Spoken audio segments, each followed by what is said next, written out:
Сүйікті оқырмандарым, қалайсыздар? Бүгін финансовый код туралы және қаржы коды деп аталады. Бұл бізге ақша шақырады. Біздің туған күн ай-жылымыз бойынша есептелінеді. Сіздерге финансовый кодтың есептеуін үйретемін. Бірінші, туған күннің қосындысы, яғни туған күніңізді жазып аласыз. 30-ы туылған екен біздің клиентіміз. 3-ті 0-ге қосасыз, сонда 3 шығады. Екінші, айдың қосындысы бізде 12-ші айда, яғни декабрь айында туылған.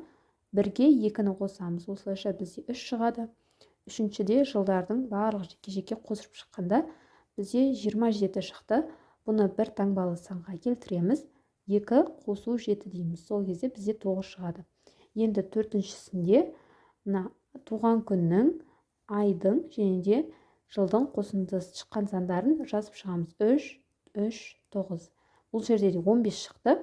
Бізде нумерологияда 1-ден 9-ға дейінгі сандарды қамтиды. Сол үшін де 1-ге 5 қосамыз деп жазып, бұдан 6 шығады. Сонда біздің финансовый кодымыз 3396 шығады екен.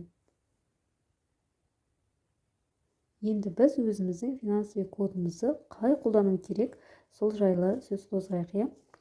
Бұл кодты біз телефонымыздың пароліне немесе барлығымызда Каспий банк немесе Форте банк, Сбербанк сияқты приложениялар бар. Солардың парольдеріне қойып қойсаңыздар болады.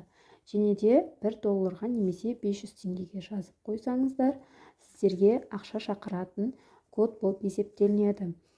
Обязательно қызыл ручкамен жазыңыз, өйткені бізде қызыл түс, ақша түсі, сол үшін де ақша шақырады. Жасап көріңіздер, нәтижесін бөлісе жатарсыздар. Комментарийға жаза кетіңіздер. Осы видео сіздерге пайдалы болса, достарыңызбен бөлісіп отырыңыздар. Сау болыңыздар.